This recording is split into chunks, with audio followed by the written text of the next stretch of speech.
Today I fucked up by catching my BF's gaming laptop on fire. Heavy sigh. This morning it was freezing in my apartment. I got up for work and decided to turn on the heat for the first time while getting ready. I went to shower and when I came back into the bedroom I smelled something burning. I looked down and saw his laptop resting against the radiator, smoking.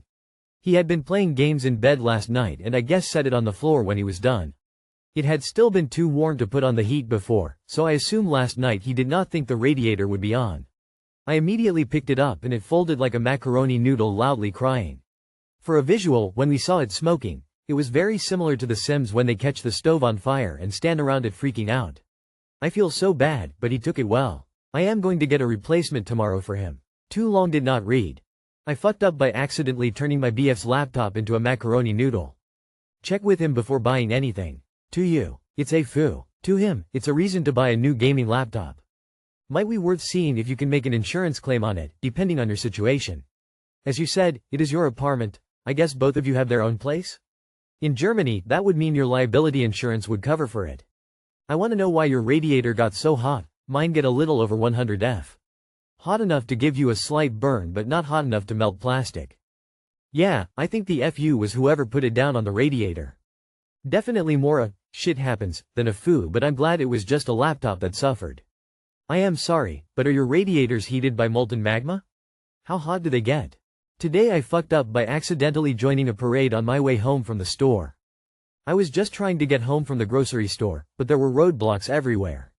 It didn't look like there was anything ahead, so I decided to just keep driving through. Then when I drove up further I realized there was a parade going on.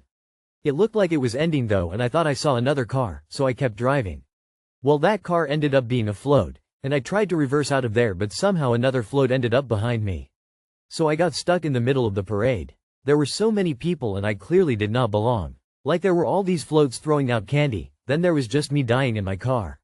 It felt incredibly illegal to be crashing this parade and I was really regretting ignoring that roadblock. I thought for sure I was going to get arrested. Somehow I made it home without any arrests.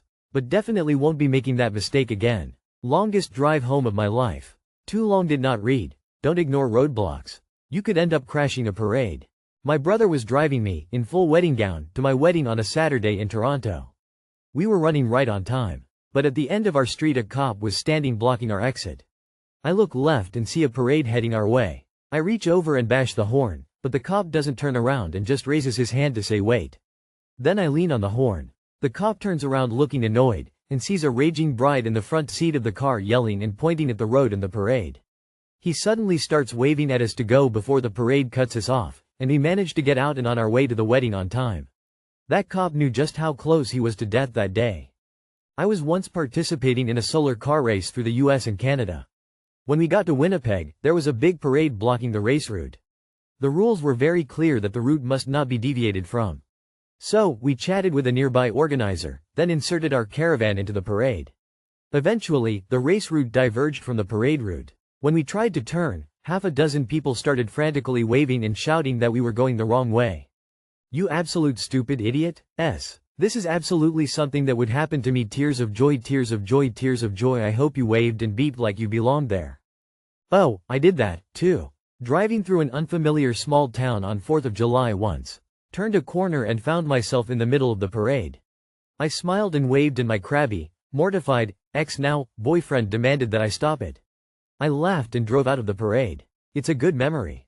This one time, at a parade famous for its painted nude bicyclists, a random, clothed, guy on a bike pulled up next to my friends and I, hopped off and asked us to hold his bike upright for a second, then said, I totally forgot this was happening today, and proceeded to just fully strip, throw his clothes into his backpack, and hop back on his bike before he thanked us and joined the parade, unpainted.